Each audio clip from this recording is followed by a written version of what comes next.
blevet stjålet fra Brugsen i Kjellerup. De blev stjålet natten til søndag, og et vidne forklarer nærmere omkring sagen. Han ønsker dog at være anonym.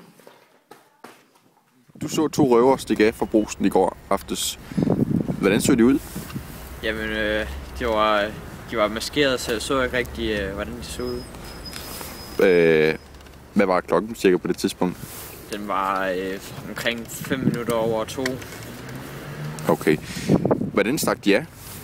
Jamen, de kom kørende på løbehjul hernede på Brugsen og nede mod Sendingsgade. Så ja. Tak for det.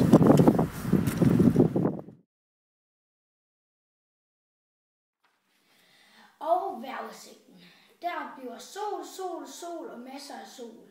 Bare ikke herhjemme. Derimod bliver Kjellerup lige nu ramt af et jordskælv. Held og lykke, god